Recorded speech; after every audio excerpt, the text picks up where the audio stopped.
My name is Just a Fan, and I'm here to talk about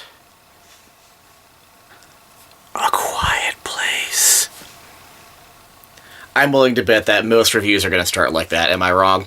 So, A Quiet Place is very, very well worth seeing. If you haven't seen it yet, I'm not going to talk about spoiler things yet, so I'll maybe put a time code thing on there, whatever people do, until I start talking about spoiler things.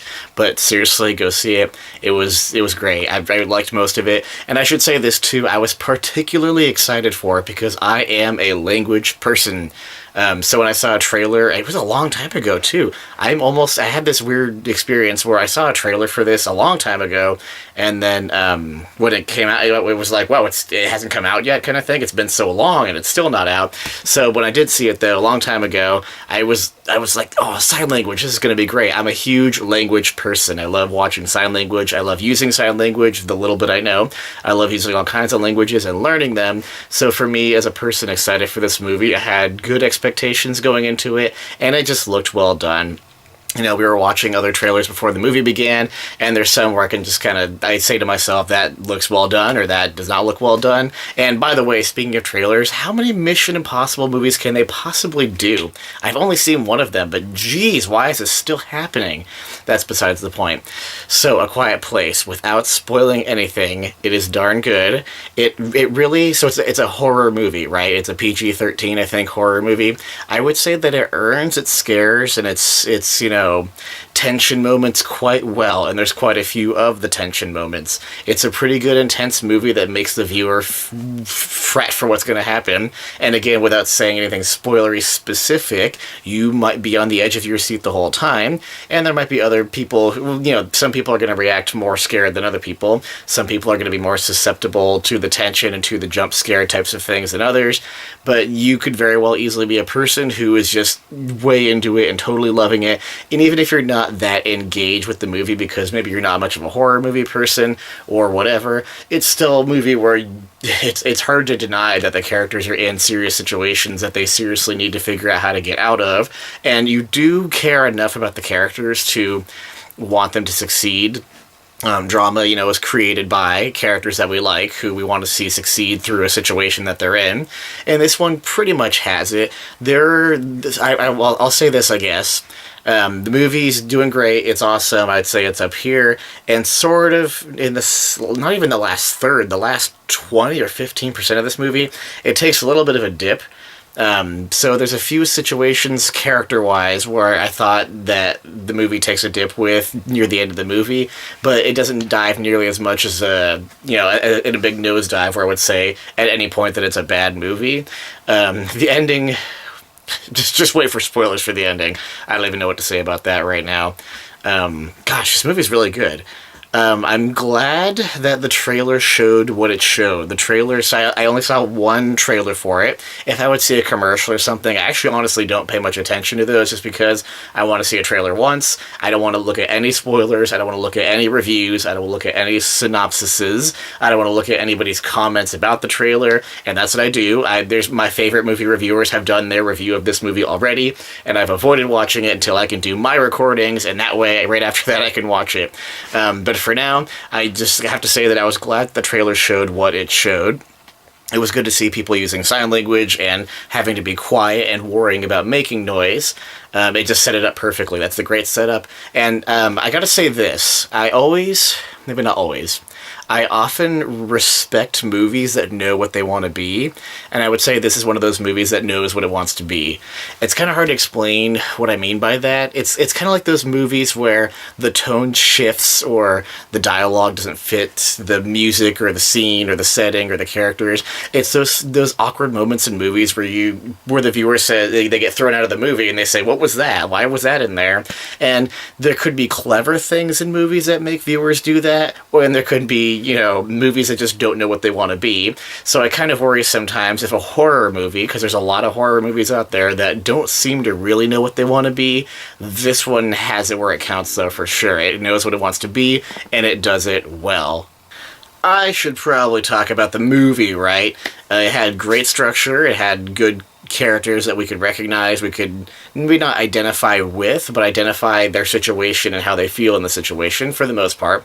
We had good pacing. I thought there were very few, if any, scenes where I just thought I want this to end or why are they even doing this. Although there were more near the end. There was a scene or two where I thought, why are they doing this? What was the point of that scene? A little, but not nearly as much as other movies out there where there's just absolute crap that goes on in certain scenes that don't serve the plot or the characters or anything. So it's a well-made movie, definitely a competently well-made movie where the creators knew what they were doing. The sound, oh my gosh, the sound was great. I love the sound effects. I love the music when they use music, and I hope it's not. Is it a spoiler? If you don't want to hear a maybe sort of spoiler, just skip like 5 seconds or 10 seconds or something. But I love how you almost don't hear any dialogue throughout the whole movie. That was such a cool aspect of it. It really made the movie rely on its visuals and its sound to convey the story to the viewer. Awesome stuff with that. The actors all did a great job. My favorite actor in the movie was probably the not the wife, the mother, but the younger teenage girl.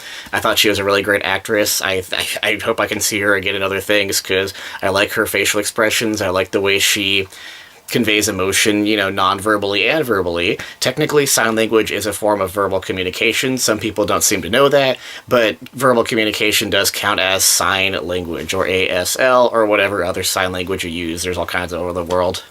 This movie does its job well. It is a scary horror movie, and it's going to give you some scary horror stuff to have to worry about, to have to watch the characters experience, and you are probably going to care what's going on in this movie. I'd be surprised if there was someone who wasn't interested or wasn't engaged with the movie, wasn't hooked in at some point. It does a pretty darn good job of hooking someone in, and it's because it's such a unique movie. I mean, you can tell by the trailer that we have people who can't make any noise, otherwise something happens. I noticed in line, we were waiting to get in, there was a sign next to the poster thing that said, if they hear you, they hunt you. I mean, that's out there, and that's such a cool concept, I think. Not just for the sign language aspect to me as a language person, but just as a movie person and a person who likes stories and the way they get narrated. Super great, super cool.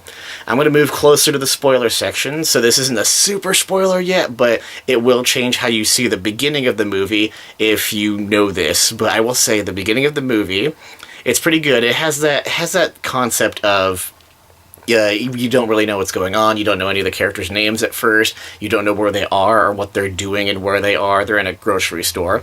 I think it's maybe a pharmacy, I guess, would be the better word for it. But it does a good job of having the viewer start guessing what's going on. And then by the end of the opening sequence, not necessarily the first scene or the first exact setting, but the end of the opening sequence, the movie says to the viewer, we're playing hardball. We're not joking around here. This is being played serious.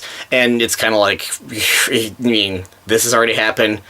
Who knows what's going to happen next? So that's closer to a spoiler, and I would say you shouldn't know that before you see the movie. Hopefully I have some kind of time code thing saying to go to this if you want to avoid even a minor thing like that. But now it's time for me. I can't hold myself in any longer. Now's the time to talk about spoilers. I'll say the things I don't like as much. I'll say more things I do like about what would be spoilery. And here we go. Let's do this. Right. Yeah. Spoilers. Should I start with the things I don't like? No, let's do the things I do like. I like how, at first I didn't, but I do like how the mom, the woman, is pregnant in the movie. At first I was kind of thinking to myself, when they established that she's pregnant, I was like, oh great, we're gonna have this big long sequence where half the movie's gonna be about saving this baby or keeping the baby from harm, which is okay. I mean, I'm not saying that's a bad idea, but it can kind of slow down the plot when a story gets into one certain thing that they have to worry about. Now, in a horror movie, a scary movie, when you have babies involved or very young children, we already established that the young child at the beginning got murdered by these creatures, so that's the point where I was thinking, well, anything's possible here, but you gotta be really careful in a movie, even a scary movie, where a baby is in danger. So I'm glad it didn't get bogged down by that. It was pretty well done in terms of, again, the pacing and keeping us interested and feeling tense throughout the action. So I thought that was okay. The pregnancy thing, the baby thing, she seemed to have, I mean, that's a pretty good job having a baby when you're getting attacked by creature things. That's not a easy to do thing, I don't imagine.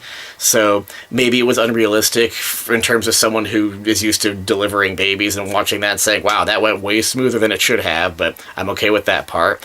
One thing I wasn't okay with, I'll say something I didn't like. I can't believe that I don't know his real name, just Jim. I'm going to call him Jim from The Office because that's who he is to me. Where Jim, the dad, his kids are in the truck and they're trying to stay safe, and he slowly takes the axe out of the container thing, that little barrel thing. And for some reason, even though he's not making any more noise than they've ever made in the movie when they were safe, he gets attacked by one of the creatures. You can't change the rules in your own movie when, like, you've already established that this is the rules of the movie and they're going to be this way for the movie. I thought that didn't make any sense at all. And that continued when later in the movie, at the very, very end, when they're kind of in the cellar again, or whatever that basement thing is with the screens, telescreen things. The mom and the two remaining kids are there, and the creature comes down when they're making how much noise? None? I mean, why all of a sudden at the end of the movie do we have to have extra drama because of the creatures just walking around for no reason and getting into these rooms because that's where the characters are? It seemed a little forced for the characters to have to deal with that at the end, rather than something actually going wrong and making a logical reason why the creatures would come in and attack at those points. Also, I can't believe I haven't seen any other spoiler, or any reviews, spoilers either. I haven't seen any other opinions about the movie, but if I don't start seeing immediately how much people say, why couldn't they just throw objects in other places? I could do it right now. You could throw things in other places and cause noise somewhere else. I mean, even these are people who have been living with these creatures, living this lifestyle for 472 whatever days. They didn't realize that you can take a heavy, blunt object, perhaps an axe that you're holding when there's a creature near you, and lob it somewhere else so the creature gets distracted. I mean, even in, like, the Lord of the Rings Fellowship of the Ring, they realize that all you have to do is throw a water bottle and the Nazgul will go that way. So, it doesn't make it a bad movie that there was no tactic being used to throw something over there, but I would, if I was one of those family members, I would be packed up, loaded with all kinds of stuff. Like, and I saw a zombie movie once where there's some compressed air in a can, and they arranged it where they could hold it down and then throw it somewhere so it would attract all the zombies over until the compressed air was done, screeching. What's the noise for that? There's some kind of, compressed air horn. Until the air horn was done air horning. Why not have stuff like that? There's so many things you could do, so many strategies. I can find so many things, like this duct tape I just threw. I can find so many things that you can just throw somewhere, make noise with, especially a heavy axe. I could understand if the dad, Jim, was trying to save his kids from being attacked in the truck, and he's like, oh man, I wish I didn't carry my feather collection with me. I should have brought my firecracker collection instead. What a joke, right? He had a huge axe. I mean, that thing's got to make some kind of noise, especially when there was some sort of structure, wood and metal barrel over there. Even just, throw it at those and cause a lot of racket. It just didn't make sense why they couldn't realize or didn't act upon the logic of throw something somewhere else, because clearly these creatures are very, very, very sensitive to noise and will attack anything that causes the noise. Speaking of that, I liked how they showed, it was interesting near the beginning, they showed some birds flying overhead when they were still in town, I believe, at the very beginning of the movie, and it got me thinking, which is probably what they wanted, what do they do with animals? If they hear birds in the sky, do they react to that? Do they want to try to get to the sky? Do they start looking up or climbing as high as they can get? And then luckily later they did show some raccoons, or the same raccoons, I guess, that were on the house, running by on the little path, and just wham, instant killing of the raccoon. So it was good that they showed that animals would also be, it's all noise, it's not just human noise. We often see zombie movies where zombies focus only on the humans and they don't focus on each other or whatever. This one they established pretty well that if there's any noise at all, you're gonna have some trouble, right? The creatures, wow, that's an interesting thing to comment on, because creatures can be overdone and underdone. I don't remember which reviewer talks about it. It could be the Nostalgia Critic, who points out how the aliens in Independence Day are just generic and boringly simple and kind of, yeah, defeats the purpose of worrying about something when you have something that you've seen at least the generic image of for a long time. The creatures in this movie were very detailed. I mean, they must have spent a lot of time trying to figure out what, obviously they did, trying to figure out what they wanted the creatures to look like, especially because they had a certain skill of hearing. They must have had to figure out, how do we show how they hear? How do we show how sensitive their hearing is? How do we show how they kill people and kill animals? How do they get around so quickly? I was amazed how quickly they got around. With 3 of these things, I mean, it's amazing how you have this huge area, it seems like, and such a small noise. I mean, relatively small noise in one spot of them would just be just instant. They're all over it. It's kind of amazing. And it's also amazing to me how there were never more than... Was there ever 2 or 3 of the creatures in the same frame or the same scene or the same area at the same time? I find it hard to believe that some noise could be made. I mean, there was a lot of at some points, lots of noise was made. I find it hard to believe that not more than one of those creatures, especially with their speed and accuracy and intensity and their reaction time, would be there at once. Minor problem, once again, but that was just interesting to me. Do hearing aids well, I guess it's the other way around. Hearing aids have some kind of frequency, apparently, even for someone who doesn't know much about sound or audio engineering, but was the movie trying to imply that the creatures themselves reciprocate some kind of frequency as well? Because the girl who was deaf, she was getting quite a reaction out of the frequency being, affecting the monsters just as much as they affected her. So I was trying to figure out why was she getting a reaction from the hearing aid if the monsters weren't making noise? I mean, they made their growly noises and such, but I don't know. I just didn't understand that part. That wasn't even a bad part about the movie. Having a waterfall, or I guess I should say, having a scene at a river at first and showing how noise can be masked by other noise, and then going to the waterfall to have an actual out loud speaking conversation, that was really awesome. I think it's a nice touch to have, because in a movie like this, it's hard to fit, especially like this one in particular, it's hard to fit a lot of family connections, emotional connections, father-son, father-daughter, father-mother, whoever connections, and that was a good one to have the son be scared of what's going on, because why wouldn't he be? And for the dad to kind of show him something special about how there's still glimpses, small glimpses, or perhaps big glimpses of hope or originality. Our humanity's still here. We can still talk out loud sometimes, just because there's beautiful things like this waterfall, beautiful natural things like this waterfall that still protect the earth in some senses. In this case, literally protect it. So that was cool. Like the waterfall, like the river. I didn't realize, so I'm not a farmer. Do silos have grain in them? Is it grain? Because if they have grain or whatever they have, I didn't realize that grain acts like quicksand. I just thought that was odd how when the kids fall into the silo that they get sucked in so quickly. I mean, it wasn't even just like an uncomfortable trying to get out, because it would be totally uncomfortable. I don't want to discredit the fact that falling into a silo is an easy thing or a difficult thing, but it almost just seemed like they were getting physically pulled down by something, and it was kind of hard to buy that they were struggling that much when they were in that grain. So, minor detail. Most of my complaints or my issues with the movie are minor, but they did all start happening kind of all at once. Ever since the dad, Jim, ever since he first grabbed the axe or pickaxe thing, whatever it technically was, and got attacked for making no noise, from then on, those were where all my problems were, except for one other thing, I guess I should say, that I had an issue with, which was the daughter having an issue with her dad and feeling like he blamed her for her younger brother's death. I think we needed another scene or two. We needed one other scene or two in this movie where the dad maybe somehow implied or actually genuinely says that he blames her a little bit, or maybe he said we're all guilty or anything, because when she started saying things like, he's coming for you, he's coming to save you, brother, not me, I was like, what? Of course he's not coming for just him. Like, there was nothing at all throughout the entire movie that made me think that Jim didn't care about his daughter any less than he cared about his son and his other son too, the one that already died.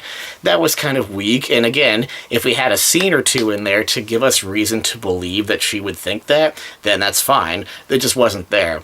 Especially when he tried to help her with, so she's deaf, right? Taub is the word in German. And so he was trying to help her with hearing aids, or I don't even know if it's counted as a hearing aid, whatever that kind of technology is. He was trying to help her, and he's been working at it and working at it. And we could tell by her reaction of, you have to stop, it's not going to work. That was good acting, by the way, and a good establishment to show that this has been happening for a while. But he's been trying to help her. That's not really what a loving father, I mean, the loving father does that. A loving father is the kind who does try to help and does not give up on a daughter. She's the one who kind of give up on maybe herself or him or whatever, but her saying that, he just doesn't love me, and then them making a thing out of that for the movie, it just wasn't there to get the full effect that they wanted as us to feel. My idea, I guess, for one of those scenes I was talking about that they could add to make that stronger, perhaps the dad gave up. Maybe he's tried so many times to make something that will help her hear, and he fails every single time. And maybe she says, "Hey, you have to keep trying." And he says, "I'm done. I mean, we're out of resources. I would have to try really hard to get more resources. It's taking a lot of time spending away from you. I'd rather be with you," or whatever. Maybe he kind of gives up on it instead of her, and then that makes her feel like, well, maybe he's given up on me, and it's because I let our younger brother die, or I kind of set forth the actions that caused him to die. That would have been a little bit stronger to make him have some redemption in her mind, and for her to realize that it wasn't really about the hearing aids or about the son, but he just wanted to be with her rather than building things. I don't know. Anything but what we had for that particular small aspect of the movie. So, just that. The very end. The last 5 seconds, it was the only time in the movie I kind of had a facepalm moment, like, oh gosh, really? Because there were a lot of moments where I was like, that was great, and I was smiling at some points. Just so well done. This was so good, and it was amazing how with such a string of good quality scenes and good quality sounds and good quality everything, that at the very end we have this moment where the mom just, she cocks a shotgun, and it's like, oh, they want the viewer to say, oh yeah, and I was just like, that's such a weird way to end the movie, such an odd tone to end it on, because we didn't really have these people who, cock shotguns and are, hardcore guns a-blazing people. We had regular people in a very difficult situation that they had to figure out. So it didn't match the rest of the movie tonally, and it's just, we live in this age. We live in this very bizarre age of movies, and movies have been around for over 100 years. It's amazing how many movies have been made by now, but we're at this point where there's like people film themselves online and post videos of them reacting to videos. It's amazing. And so we live in this age, like I've been trying to say, where they want us to react. They want us to say, oh yeah, that was so cool, or something like that. And I don't think it really works, especially for a movie like this, where the tone was so different, so serious, and so intense. And we get to this moment where it turns into an action movie for the last few frames of the movie. It doesn't work for me. As a big fan of the movie Tremors, I cannot avoid saying that I love Tremors, and that I should point out that this isn't really the first movie, A Quiet Place. That A Quiet Place isn't the first movie to use sound to have a threat that uses sound to be threatening, I guess I could say. There was also that movie called, I never saw it, I think it's called Don't Breathe, the one where there's a blind gentleman who ends up getting picked on by some crappy teenagers. There's so many awful people in movies these days who do such awful people to things, or awful things to people. But that was the one where he, I think, is blind, and he has to use his sense of sound and other senses and sense of, awesomeness to deal with these kids who are, like, messing with him. I don't know the actual story.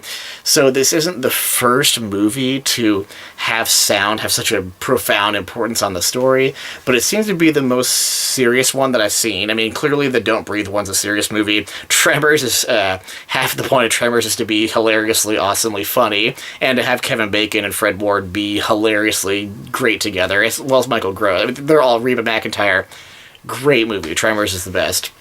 But this one definitely is just it's another step in the genre of hearing horror or sound horror or horror that involves sound and hearing.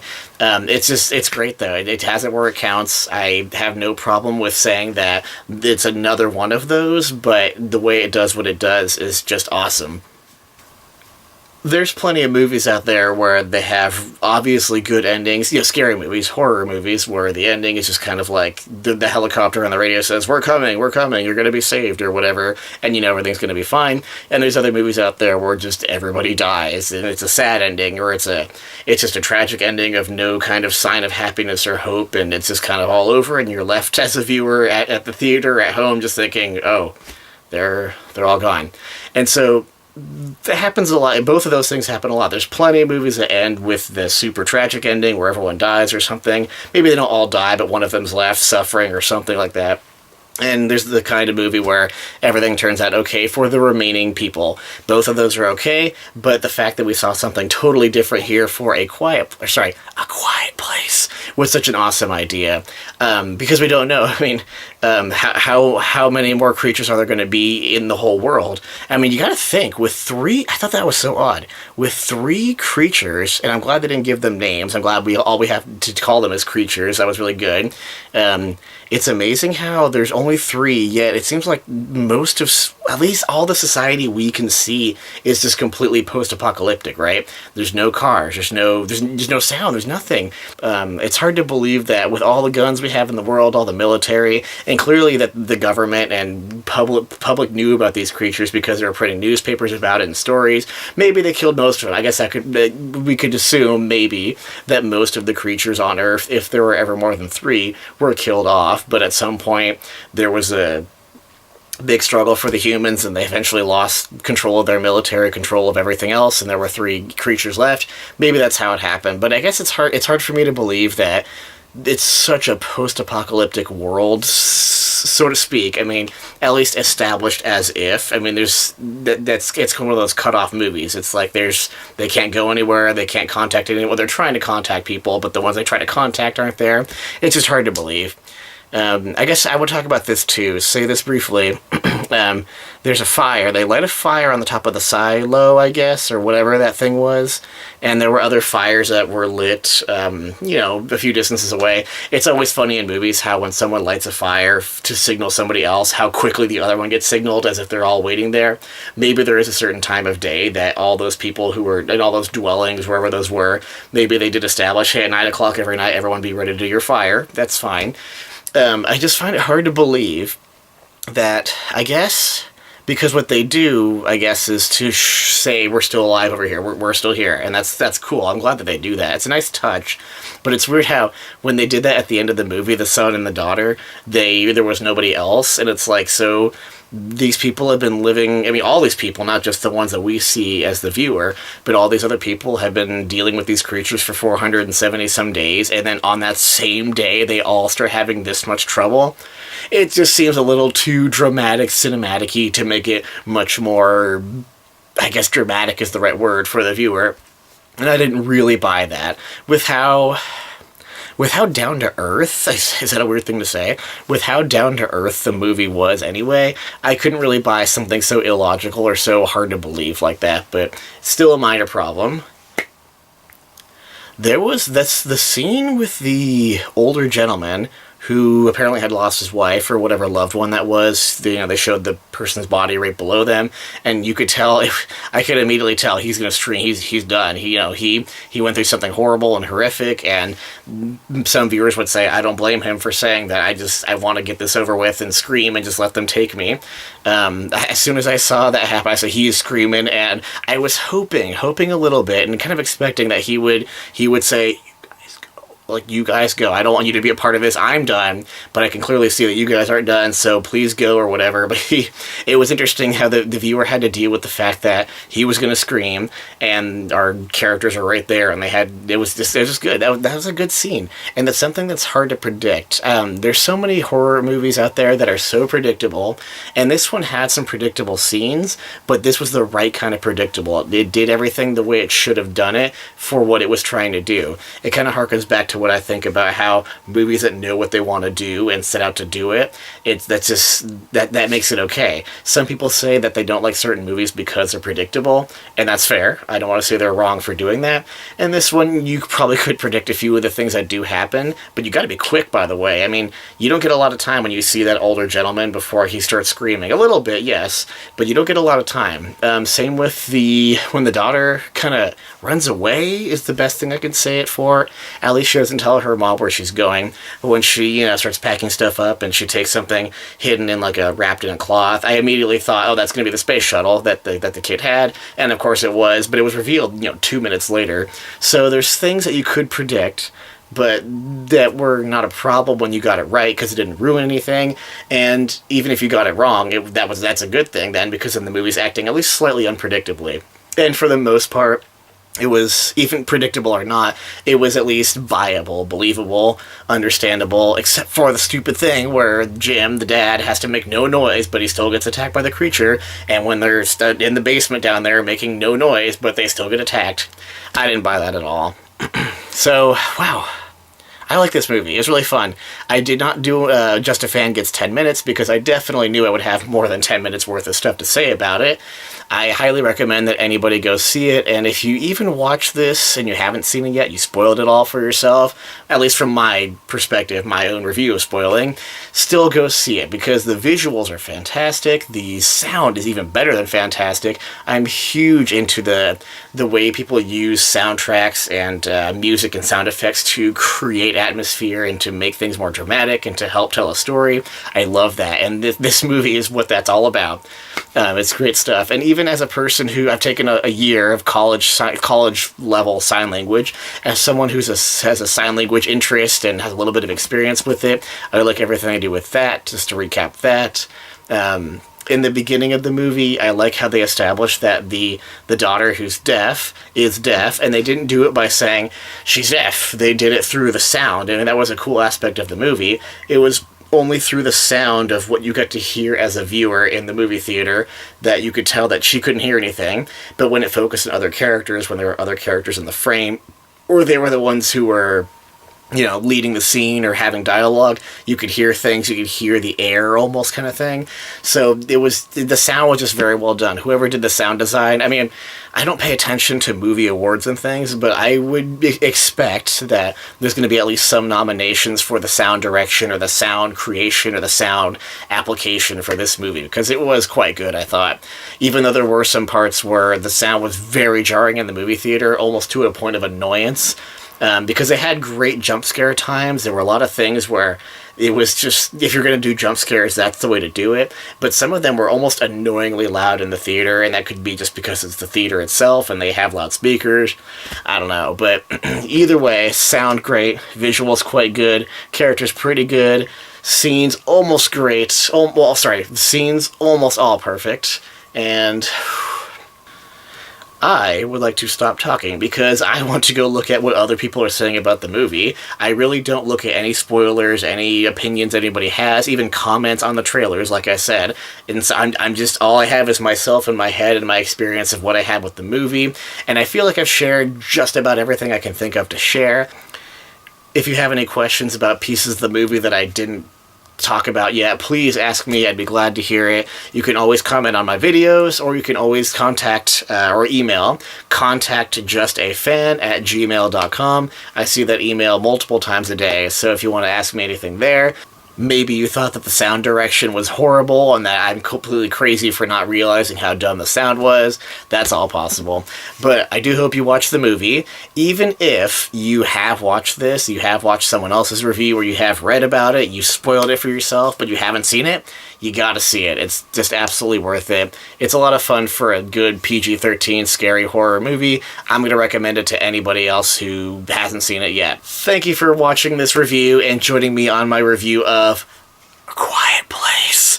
I'm going to go make as much noise as I possibly can, because if there's one other thing this movie does for you, it helps you appreciate how much noise you can make or how much talking you can do without being hunted down by violent, murderous creatures.